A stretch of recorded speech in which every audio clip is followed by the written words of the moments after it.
And with that, we are now officially back in the Civil War timeline. So if you want to see what happened after this episode, well, you're just gonna have to watch the rest of the series. So subscribe so you don't miss any episodes. And with that being said, let's get to the video. The shots fired at Fort Sumter in 1861 weren't just the start of the Civil War. They were the start of one of the most divisive chapters in American history. As historian Eric Foner points out, before the war, no state had ever left the Union voluntarily. And even the secession crisis of 1850, which brought the country to the brink of civil war, was resolved without dissolving the Union. Even though the U.S. had always had its share of discontented citizens, the idea of the country breaking apart was still a far-fetched concept. But then came the secession crisis of 1860 and 1861, which culminated in the attack on Fort Sumter.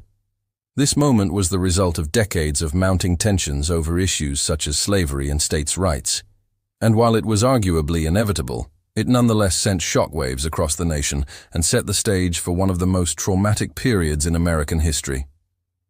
When news of the Confederate attack reached Washington, D.C. on April 14, 1861, President Abraham Lincoln immediately got to work addressing the crisis. In his first message to Congress, Lincoln declared that it was his duty as president to preserve, protect, and defend the Union. Although he strongly opposed slavery, Lincoln felt that his primary responsibility was to restore the Union rather than abolish slavery. However, many Northerners disagreed, believing that the war was an opportunity to end slavery once and for all. Groups like the Anti-Slavery Society urged Lincoln to take advantage of the crisis and strike a decisive blow against slavery. On the other hand, many in the South viewed the outbreak of hostilities as an opportunity to secure their way of life and maintain slavery. States like Mississippi saw secession as a necessary step to protect their way of life from Northern interference. As Mississippi Governor Henry Shrapnel wrote in his Declaration of Secession, "Our position is thoroughly identified with the institution of slavery. The relation of master and slave, which has existed between the two races in the southern states since the first settlement of our state, and which has been recognized by the laws of every state in the Union, and which has been assumed in the Constitution of the United States as a binding compact, cannot be changed or abolished except by the act of the states themselves." As the country grappled with the implications of secession, the issue of slavery loomed large over the nation. Despite being a controversial topic for decades, the outbreak of hostilities brought the issue to a boiling point. Calls for ending slavery grew louder, especially in the North, where many saw the war as a chance to finally abolish the practice. However, the question of whether or not to end slavery was a complicated one, fraught with ethical, social, and political challenges. While ending slavery was morally right, doing so would require a significant shift in the nation's social and economic structure. Additionally, the issue of slavery was deeply entwined with politics, and any changes to the status quo would likely face fierce opposition. Despite these challenges, the call for ending slavery grew louder as the war dragged on and the death toll mounted. Many Americans began to question the necessity of preserving the Union at all costs, and instead demanded a more proactive approach to ending slavery. However, it wasn't until January 1, 1863, that President Lincoln issued the Emancipation Proclamation, which declared that all enslaved people in Confederate-held territory were to be freed. While the proclamation didn't end slavery in the United States, it was a significant step forward and marked a turning point in the war. The Emancipation Proclamation reframed the war as one to end slavery and inspired many enslaved people to fight for their freedom. In the years leading up to the Civil War, the relationship between the United States and Europe was complex and constantly evolving. On one hand, the U.S. had strong economic and cultural ties with Britain and France, both of whom were important trading partners. These relationships had been forged over many years and were rooted in shared language, values, and interests. However, the issue of slavery created a significant obstacle in the relationship between the U.S. and Europe. Many Europeans, particularly in Britain and France, were appalled by the institution of slavery and saw it as a stain on the reputation of the United States.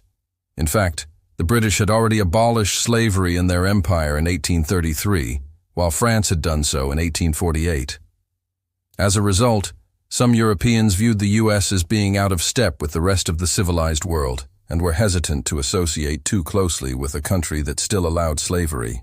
Despite these tensions, however, when the Civil War broke out in 1861, many Europeans were eager to see the conflict as an opportunity to demonstrate their commitment to human rights and end slavery in the United States. Both Britain and France had abolished slavery decades earlier and had taken a strong stance against the institution throughout the 19th century.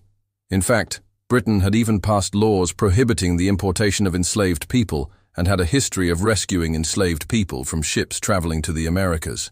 Similarly, France had been an early abolitionist, with many French intellectuals and activists speaking out against slavery in the years leading up to the Revolution.